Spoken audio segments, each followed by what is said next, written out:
Sir जय हिंद। Colonel SS Pathania sir, जय हिंद। बहुत बहुत शुक्रिया समय देने के लिए। Thank you sir. Thanks.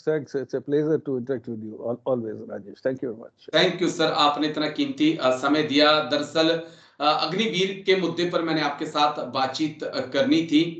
Agniveer के सामने कई समस्याएं हैं सर, और मेरे एक व्यूअर्स ने मुझे कमेंट करके कहा है सर कि किसी बड़े अधिकारी से बातचीत करिए, खासकर जो इन्फेंट्री का ऑफिसर हो उससे बात करिए कि हम बहुत परेशानी में इस वक्त।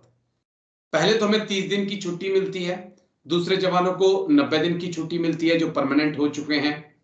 हमें बहुत बुरा लगता है कि जब हमारे साथ में जो पोस्ट पे जवान तैनात है वो साल में 3 बार छुट्टी चला जाता है और हम एक बार जाने के लिए भी तरसते हैं।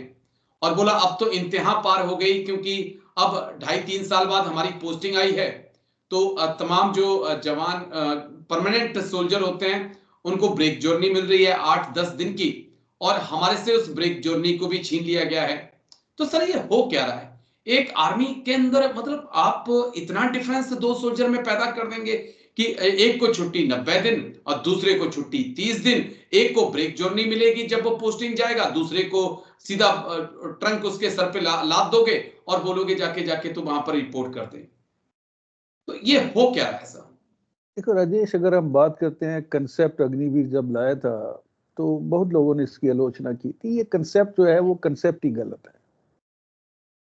आपको याद होगा जब ये शुरू में अनाउंस किया गया था तो उस समय पूरे देश में प्रदर्शन किए थे युवाओं ने, ट्रेनें भी रोकी थी, गाड़ियों को आग भी लगाई थी और काफी उग्र किस्म का प्रदर्शन था, लेकिन किसी तरीके ने गवर्नमेंट ने उसको मैनेज कर लिया। अगर हम बात करते हैं कि अगर ये स्कीम लाई गई है तो इससे किसका भला हो रहा है, देखिए जहां तक हमारी सिक्योरिटी और डिफेंस प्रिपेयर्डनेस का सवाल है उसके लिए भी ये घातक है। दूसरा हमारी युवाओं के लिए, क्योंकि आर्मी जो होती थी उसमें जब एक बच्चा ज्वाइन करता था तो पूरे परिवार की जिंदगी बन जाती थी। जी। एनीवे वो ले आए, पर लोग फिर भी इसके खिलाफ बातें करते रहे, कुछ जो थे उसको सपोर्ट करते रहे, जी। पर ये लॉजिकल नहीं है। और जो चीज लॉजिकल नहीं है उसको स्क्रैप करना चाहिए। उसी बीच में गवर्नमेंट ने एक और नया शोशा छोड़ दिया कि हम जी इनकी जो लेंथ ऑफ सर्विस है उसको बढ़ा देंगे, 7 साल कर देंगे, जो 10-12 लाख रुपए उनको मिल रहे थे उसको 20 लाख कर देंगे, लेकिन अंदर से कुछ नहीं बदला। और ये बिल्कुल सर। वाकई बहुत बड़े कंसर्न की बात है कि एक यूनिट के अंदर आप दो किस्म के सोल्जर्स को ट्रीट कर रहे हैं। एक उनको अग्निवीर बोलते हैं, दूसरे को सिपाही बोलते हैं। तो आप ये मान के देखिए कि जो बच्चा नया नया आया है और उसके साथ ये भेदभाव किया जा रहा है उसके दिल पे क्या बीतेगी। उसके बाद आ जाती है पर्क्स एंड प्रिविलेजेस की। सबसे बड़ी जो समस्या अग्निवीर की है कि इनको ना तो एक्स सर्विसमैन का स्टेटस मिलेगा, ना इनको जी। मेडिकल फैसिलिटीज मिलेंगी, ना इनको कैंटीन फैसिलिटीज मिलेंगी। ये उसके बाद 4 साल के बाद क्या करेंगे, ये बहुत बड़ा क्वेश्चन है। तो इसके बिल्कुल ऊपर सर। बहुत ज्यादा डिबेट भी हो चुकी है। अभी आप ये जो बात कर रहे हैं कि सबसे पहले 30 दिन छुट्टी, वो भी गलत है। जी। ये कंसेप्चुअली गलत है। और दूसरा इसके अंदर एक और बहुत बड़ी कमी है कि 4 साल के बाद जब स्क्रीनिंग होगी, मान लीजिए 25% लोग जो हैं वो स्क्रीन के अंदर पास हो गए हैं, उनकी सर्विस 4 साल के बाद दोबारा शुरू होगी और वो पहला साल होगा। जी। तो गवर्नमेंट हर तरीके से पैसा बचाने की कोशिश कर रही है at the cost of national security which is condemnable. तो ये गवर्नमेंट को इसका विचार करना चाहिए। और देखिए अभी नीतीश जो है, अभी इनके जो सहयोगी दल है वो भी ये मांग कर रहे हैं कि अग्निवीर को लाए थे, लेकिन गवर्नमेंट कहीं ना बिल्कुल। कहीं अड़ी हुई है।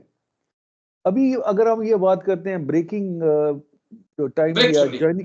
ज्वाइनिंग पीरियड की, ये ज्वाइनिंग पीरियड को होता है क्योंकि ये दिया जी। जाता है, अफसोस को भी मिलता है, जीएसयू को भी मिलता है, जवानों को भी मिलता है, कि जब आप एक जगह से दूसरी जगह पोस्टिंग पे जाते हैं तो उसने आपको वो ज्वाइनिंग टाइम दिया जाता है जिसपे अपने घर जाते हैं, आप अपना सामान रखते हैं, परिवारजनों से मिलते हैं, उसके बाद अपनी ट्रेन की रिजर्वेशन कराते हैं या बस से जैसे भी जाना है। और उनको ये भी ज्वाइनिंग टाइम भी नहीं दिया जा रहा है।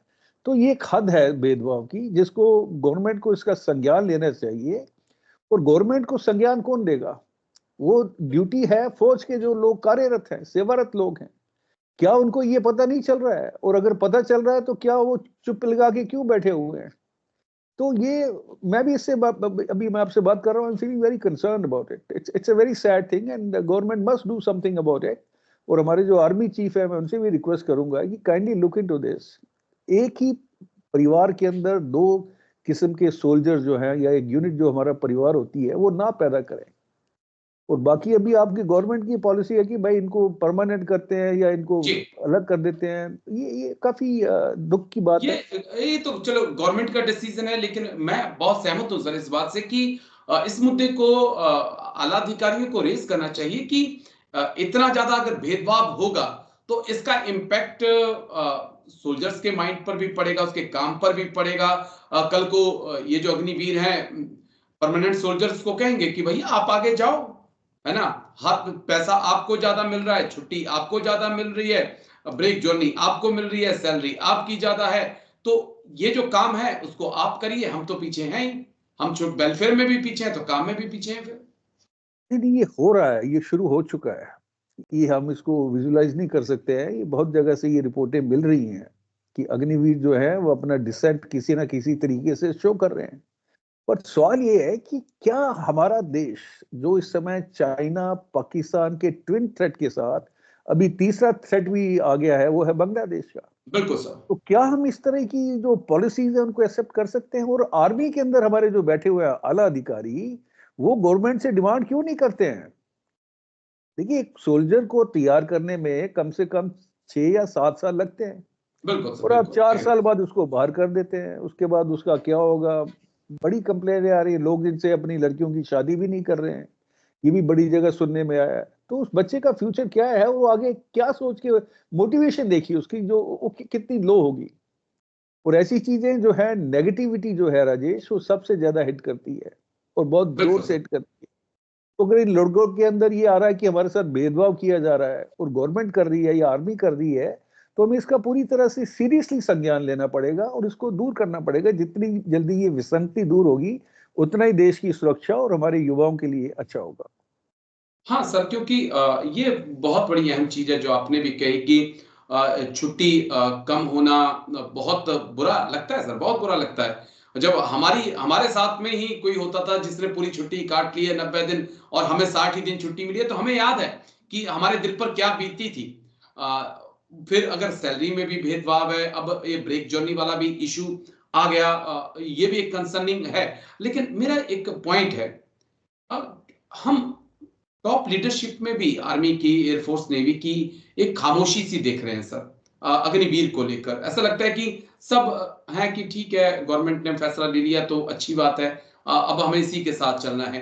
क्या हम उस मानसिकता से निकल पाएंगे जो हमारे अंदर एक बैठा दिया कि अगर हमारे ऊपर आन पड़ेगी तो हम चम्मच से ही ट्रेंच खोदेंगे, हमारे पास 303 होगी, हम उसी से लड़ेंगे? क्या हम अभी भी अपनी बात रखने में अ, अभी क्या सार्थक तौर पर अपनी बात नहीं रख पाते हैं गवर्नमेंट के आगे कि गवर्नमेंट ने जो दे दिया हम उससे खुश हैं, हमने उसी के साथ रहना है, उसी के साथ लड़ना है? क्या हम अपनी डिमांड नहीं रख सकते हैं कि देखिए, लीडरशिप के अंदर बदलाव आया है, इसमें कोई शक नहीं है। आप आज की लीडरशिप में, आर्मी की, एयरफोर्स, आर्म फोर्सेस की लीडरशिप की बात करता हूँ और जनरल मानेकशॉ की बात करता हूँ। तो जनरल मानेकशॉ जो थे, उनके अंदर वो था जो एक जनरल के अंदर होना चाहिए, protective attitude towards the, let's say, arm forces family. अभी क्या हो रहा है कि कहीं ना कहीं आर्मी का जो पॉलिटिसाइजेशन है वो शुरू हो गया है, और यही वजह है कि लोग जो हैं वो गवर्नमेंट के खिलाफ जाने से, पहले भी था ये, अभी कुछ बढ़ गया है कि वो probably there is some kind of a thing कि भाई हम अगर चुप रहेंगे तो खुश रहेंगे, और उसके बाद कोई कल को प्लम पोस्ट भी मिल सकती है। तो जो डिसेंट होना चाहिए और जो करेज होनी चाहिए to stand against the wrong, वो नहीं हो रहा है। आपने शुरू में भी देखा होगा कि जब ये स्कीम आई थी, बहुत ज्यादा वेटरन ने भी इसका विरोध किया था, लेकिन तीनों जो चीफ थे जी। उसको पूरी तरह से डिफेंड कर रहे थे। वो किस लिए डिफेंड कर रहे थे? बिकॉज वो गवर्नमेंट के अगेंस्ट नहीं जाना चाहते हैं, सीधी सी बात है। तो नौकरी पहले और उसके बाद की बात आती है कि ऑर्गेनाइजेशन फर्स्ट। वो जो चेटवुड का मोटो था ना, वो भी बदल गया है। Now it's not that me and my men will always come first. There are some changes which are not good at the moment, because अगर आर्मी लीडरशिप के अंदर ही वो किसी किस्म का एप्रीहेंशन है, किसी किस्म का डर है, और वो जो नुक्ते हैं या जी। मुद्दे हैं जो वाजिब है उनको नहीं उठा रहे हैं, again we have to look towards inside कि कहाँ पे प्रॉब्लम है। हाँ बिल्कुल, क्योंकि कई लोगों से मेरी चर्चा होती है तो बहुत सारे लोगों से, खासकर एयरफोर्स के जो वेटरन ऑफिसर है उनसे मेरी बात होती है कि भाई आपके स्क्वाड्रंस कम है, आप सरकार को बोलते क्यों नहीं है, आप 28 29 स्क्वाड्रन पे पहुंच चुके हैं, 42 की आपको जरूरत है, तो कहते हैं कि हमारे पास जो है ना हम उसी से लड़ेंगे, चाहे हमें मिग 21 को ही उड़ाना पड़े। ये तो ब्रेवडो है। बात तो आप गवर्नमेंट के पास रखिए कि चाइना 6th जनरेशन में पहुंच गया है और आप 3rd जनरेशन के साथ जंग लड़ने की तैयारी कर रहे हो, ये हौसला तो आपको रखना पड़ेगा। ये this is a false bravado, right, कि हम चम्मच से प्रैक्टिकल होना पड़ेगा हमें। अभी प्रैक्टिकल होना पड़ेगा। पाकिस्तान की तरफ देखिए, जिस तरीके से वो अभी नए नए जनरेशन के एयरक्राफ्ट एक्वायर कर रहा है जी, और हम वो 36 या कितने राइफल लेके बैठे हुए हैं, उसी के गुणगान करते रहते हैं, तो things are not all that good. किसी को तो बुरा बनना पड़ेगा सर, किसी को बुरा बनना पड़ेगा। मुझे पता है कि जब आप बात रखते हैं तो आप बुरे बनते हैं, लेकिन किसी को बुरा बनना पड़ेगा देश की सुरक्षा के लिए। बस एक आखिरी पॉइंट जो मैं अग्निवीर से रिलेटेड है जो समझना चाहूंगा, हाल ही में खबर आई कि आर्मी, एयरफोर्स, नेवी की तरफ से मिनिस्ट्री ऑफ डिफेंस में रिव्यू रिपोर्ट भेजी गई है और अब फैसला एमओडी को करना है, भारत सरकार को करना है कि क्या कुछ अग्निवीर के साथ करना है, क्या इनको 75% पक्का करना है या वाकई में 75% को बाहर भेज देना है, क्या कुछ हो सकता है सर आगे अग्निवीर को लेकर? देखिए, अभी जो र्यूमर चल रही है कि इनको 75%, कोई टेक्निकल को 75% ऑब्जर्व करेंगे, जो नॉर्मल नॉन टेक्निकल है उनको 60% तक ऑब्जर्व करेंगे, उसके बाद इनकी जो 4 साल की जगह ये 7 साल का भी सोच रहे हैं, बट वो सब बेकार है, उससे कुछ नहीं बदलेगा।